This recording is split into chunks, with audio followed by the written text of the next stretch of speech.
Hello à tous. Hello! Donc bienvenue à Kuala Lumpur en Malaisie. Nous sommes ce matin très tôt devant le parc KLCC, donc un parc emblématique de la ville. Très verdoyant, très très sympa. On vous montrera ça en détail juste après.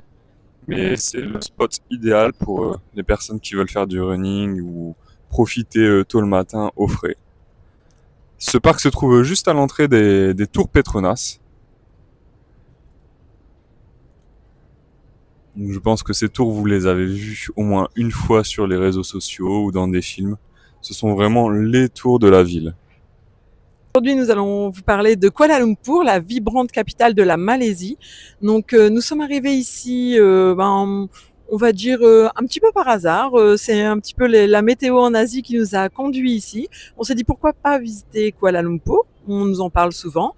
Et voilà, la première impression a été n'a pas été forcément la meilleure parce qu'on arrivait comme de Da Nang où on était vraiment au calme, chill, etc. Et on est arrivé ici dans une grande ville hyper animée où forcément les distances s'allongent, etc. Mais au bout d'une journée, on a vraiment commencé à apprécier la ville et maintenant on aime beaucoup et on aime visiter d'autres villes en Malaisie qu'on vous présentera aussi.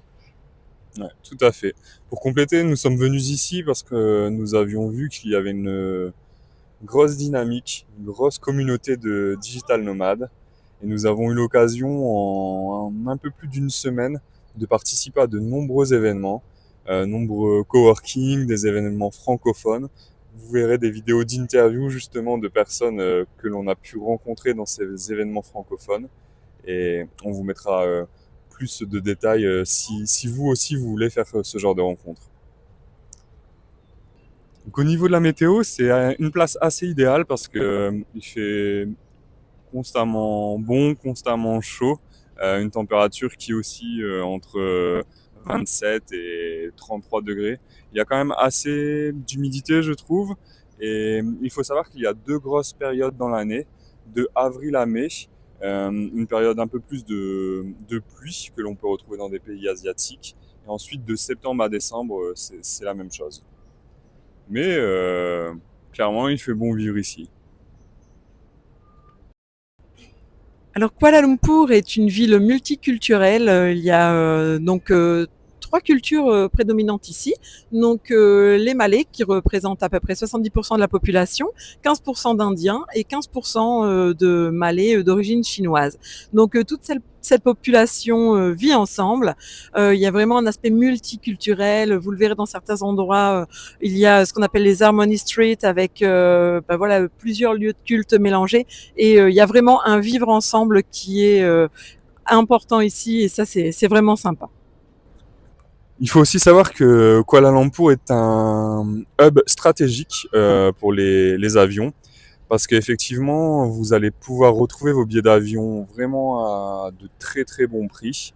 Il y a des compagnies, par exemple, de Paris ou Bruxelles qui viennent jusqu'à Kuala Lumpur, comme Etihad, et vous pouvez avoir les billets d'avion pour environ 550 euros. Et puis Kuala Lumpur dessert toute l'Asie et d'autres villes à des prix vraiment très très abordables. Alors nous sommes venus de Da Nang avec AirAsia. Effectivement, la compagnie AirAsia ici dessert toute l'Asie et plus loin encore. Eurasia et Batik également. Batik aussi. Oui, Mais j'ai l'impression qu'il y a peut-être un peu moins de vols sur Batik. En tout ouais, cas, c'est possible. comparé. Comparé et de toute manière, après avoir fait énormément de comparatifs, des fois, ça vaut plus le coup de venir à Kuala Lumpur, visiter quelques jours et reprendre un autre billet d'avion à partir de Kuala Lumpur. En termes de transport, la ville est très bien desservie. Il faut savoir que l'aéroport est à 1 heure environ du centre-ville. Nous avons fait le choix, pour des raisons budgétaires, de venir en bus. Le bus depuis l'aéroport au centre-ville, donc la gare KL centrale, coûte environ 2 euros par personne.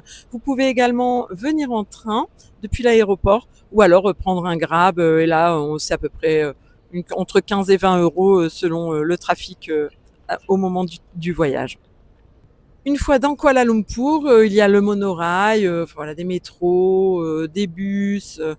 Il y a vraiment voilà, c'est très très facile de se déplacer ici. Et il y a aussi les grappes. Après, c'est vite étendu.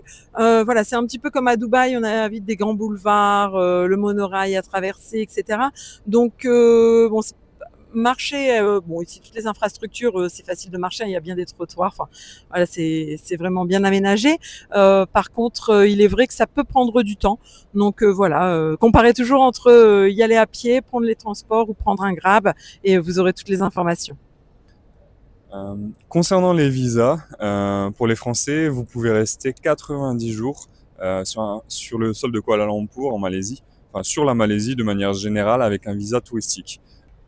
Donc le quartier central de Kuala Lumpur s'appelle Boutique Bintang. Donc c'est vraiment là, voilà, c'est le centre-ville. Donc vous allez retrouver les grands malls, les activités, les tours Petronas, les rooftops, les bars. Enfin voilà, toute l'activité un petit peu diurne et nocturne. Et ensuite, vous pourrez facilement rejoindre des quartiers comme Chinatown, Little India, où vous allez trouver toutes les spécialités des communautés. Tout à fait. Et sur ces quartiers, c'est vraiment très très sympa. Little India, nous avons vraiment apprécié car là, on retrouve vraiment la communauté indienne, tous les restaurants indiens, vraiment une très bonne ambiance. Y aller le soir, c'est assez safe, enfin, il n'y a aucun problème. Mais on retrouve vraiment l'ambiance de la communauté, comment ils vivent, et c'est très très sympa. Sur Chinatown, c'était aussi assez cool. Oui, il y a pas Euh, mal de marchés. c'est ça, oui.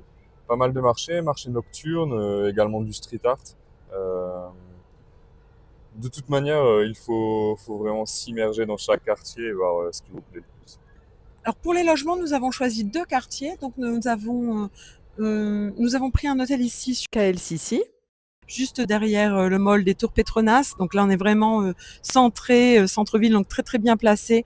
À chaque fois ici, les condos, les hôtels, on a toujours un service vraiment très riche avec une ou plusieurs piscines, un spa, une salle de sport. Là, on a une salle de lecture ou un espace coworking. Et voilà, donc là c'est très central, donc forcément le prix est un peu plus élevé. Dans les premiers temps, nous avions un condo sur Poudou. Et donc Poudou, c'est un quartier un petit peu plus populaire, mais finalement à 2 kilomètres à vol d'oiseau du centre-ville. Et voilà, il est facile de s'y rendre aussi. Et là, on était plus du coup dans un contexte avec plus de street food, plus populaire. Voilà, on était vraiment plus avec les locaux aussi. Mais c'est très bien également le condo. Voilà, pareil. On avait la salle de sport, la piscine en rooftop avec vue sur les tours. Donc là, c'est un peu le point central. Hein, les tours, on les voit d'un peu partout dans la ville. Donc voilà, ces deux quartiers-là. Après, il y a aussi plein d'autres quartiers. Voilà, donc on vous parlera des différents quartiers pendant la vidéo. C'est ça. Tous les quartiers sont vraiment très différents. Là, nous avons eu l'opportunité de faire deux quartiers totalement différents, populaires et vraiment plus centrés axe. Euh, Nous avons fait ça car nous avons fait un trip sur Malacca que l'on vous mettra également en description si vous voulez visiter cette ville et voir un peu plus ce qu'il y a à faire dans cette ville de Malacca. KLCC est le cœur urbain de Kuala Lumpur. C'est un quartier dynamique dominé par les emblématiques tours Petronas. Ces tours jumelles, emblèmes de la ville, mesurent 452 mètres de hauteur et elles sont faites d'acier et de verre. Il est possible de faire une visite avec une vue panoramique depuis le Skybridge. Les visites sont possibles du mardi au dimanche de 9 h à 21 h et je vous mets les tarifs juste ici. Pour profiter de cette vue avec un petit cocktail, je vous conseille le bar Satellite. Le mall des Tours Petronas abrite des dizaines de boutiques de luxe. Vous y trouverez également le KLCC Park, parc de 50 hectares qui abritera un grand lac, une piste de running en synthétique et le soir, vous pouvez admirer le spectacle des fontaines. La Menara KL, ou KL Tower, est une tour de 421 mètres.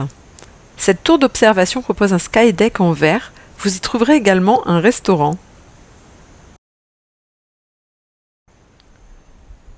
Bukit Bintang est le quartier animé connu pour ses centres commerciaux géants, ses rues illuminées, ses bars branchés, ses stands de nourriture locale. C'est l'endroit idéal pour faire du shopping, sortir le soir, mais également découvrir l'énergie urbaine de Kuala Lumpur.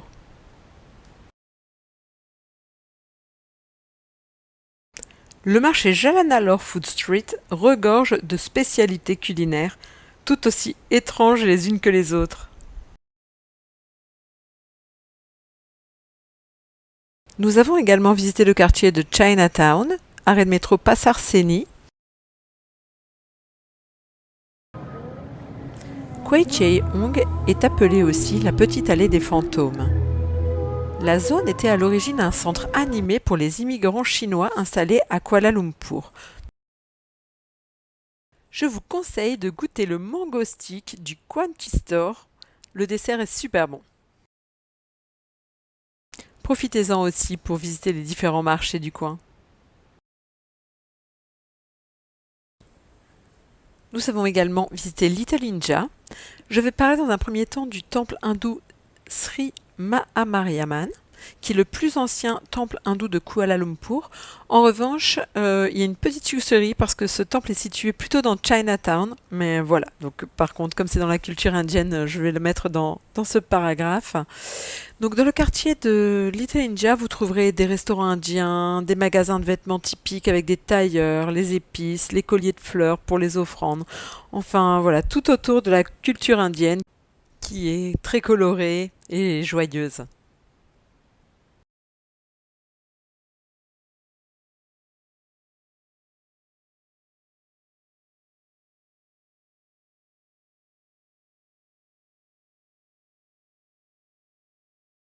À seulement 30 minutes de Kuala Lumpur, vous pouvez visiter un temple sacré perché au sommet de 272 marches colorées.